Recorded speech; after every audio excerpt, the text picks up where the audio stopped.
adlaw ma'am. Ma'am unsay rason nga wala man girenew ang contract sa mga guards sa Cebu City Hall under sa GDS? Sama sa akong gisulti sa katong October 31, sir, political reasons ra gyud among mahuna-hunaan nga rason nga nung gitangtang mi. Pila ka buok guard ang wala ma-renew? 214, sir. So ang 214 wa sila mga trabaho ron? Karon wala. So good kato ni hunong mi pag November 1 midnight hangtod karon wa pa gyud na nakatrabaho ang mga guards, sir. So mga pila na kaadlaw nga wala sila maka-duty sa Cebu City Hall? More or less 5 days. So paita no, gumikan sa politika na among intawd ang panginabuhi sa mga guard.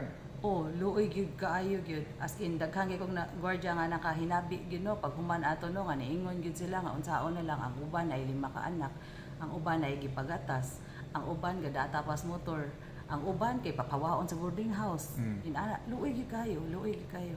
So, unsa may mabuhat ron sa GDS para makatabang sa 200 kapin ka mga guard magpaabot og dunay mo request niyo og gwardiya para i-fast track sila? Actually sir, ang atong gibuhat una is akong giingnan atong mga guard nga ang ilahang 13th month pay atong i-release og sayo. Kay wa man gid sila agi karong November para at least in town naa sad sila magamit para palit sa ilang mga pagkaon or ilang mga basic needs ana. And sunod ang karon akong giingnan ang mga guard nga ato silang ibutang sa uban na atong pwesto nga available. But then sir, gamay ra gyud kaayo kay kumpleto sa diya gina sir no kung natay kontrata sa gobyerno kumpleto mo gina nga tao ato ihatag nila. Then ang kuan sa sir is nihangyo mi sa among mga uban guards, among uban pwesto nga mo day off ang uban sir kay para ang uban nga naa sa City Hall makatrabaho sa intawon maskin ginagmay lang nga adlaw. Nagtinabangay mi ang tibuok force sa GDS as a whole. So ang mga gwardiya sa uban pwesto ni tabang sa gid in town para ma-accommodate ni mga gwardiya sa uban gagikan sa City Hall nga wa ka trabaho. Naka-istorya naman ni Mayor Mike Rama? Wala sir kay dilargam siya tuam siya sa gawas. So kalit kayo ang pagkahitabo kuan wala gi padayon ning kontrata? Kalit siya sir kanang kung pwede sir ba kung pwede ko ma-explain. Niingon man gud to sila Attorney Colin ba nga namakak kuno ko kay dili ko no tinuod nga kana pa kong adlaw na ibaw. Tinuod yun na sir. Nisulti man gyud ko sa katong pag October 31 nga nakadawat man gyud mi og letter nga dated September 11 nga kutob rata og October 31. Tinuod na siya. Pero sir, kabaw sad gyud ko sir nga ongoing pa ang bidding. So sa naatong naandan sir kay tanan magud atong kliyente sir gobyerno magud. So kanang makaingon sa ta sir ba nga naa na sa gyud tay experience sa bidding. So kanang never pag gid mi nakasuway og government entity or maski unsa nga LGU nga wa pa mahuman ang bidding giputol nila o ang agency nya ug panalitan sir nakasuway nam sa gyud ta sir nga napildi ta og bidding ug mapildi magay ta sir then mo pull out man gani ang among experience sir kay padad-an man mig suwat nga humana ang bidding dili ka mo ang nakadaog mo ni adlaw magsabot ta mag-meeting ta kung unsay buhaton nato para sa turnover para hapsay tanan sir ba which in this case wa gyud mahitabo sir. Ito na. Unsa ba tubag sa kuan sa tuang acting mayor? Si acting mayor Raymond Garcia. Wala man sad siya diri anang higayon na katong nahitabo na kay ni larga man sad siya. So ang ato na hinabi during that time kay si Cons Dondon Hontiveros.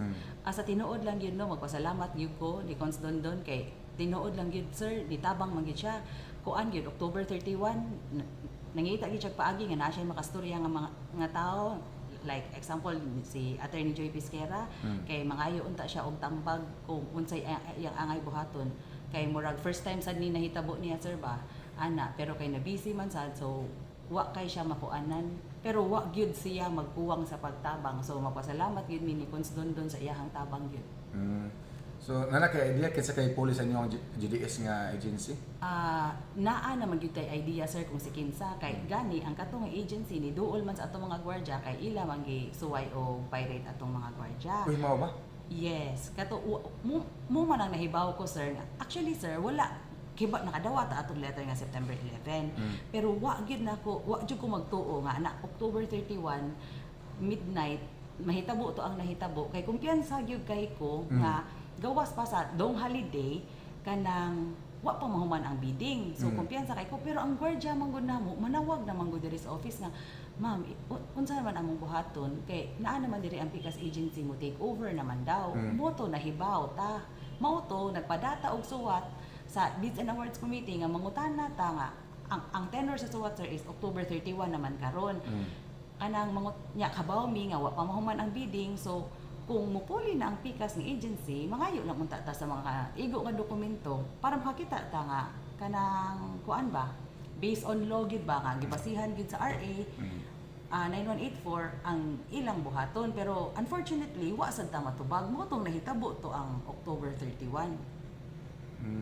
Imong mga guard, di kuan, i-absorb na, wala pa. Wa pa sir, atong mga guards naa pa diri karon. Ana, ang kualuoy taon kayo kay ani sila sa office, then mangita sila og pwesto, then mo na sir ato sila i-endorse sa lain-lain nga clients, then interviewon sila ngadto. Then ang makapasar, hopefully ang uban makasugod na og trabaho ugma. Okay, ma'am, salamat kayo ha. Salamat, salamat.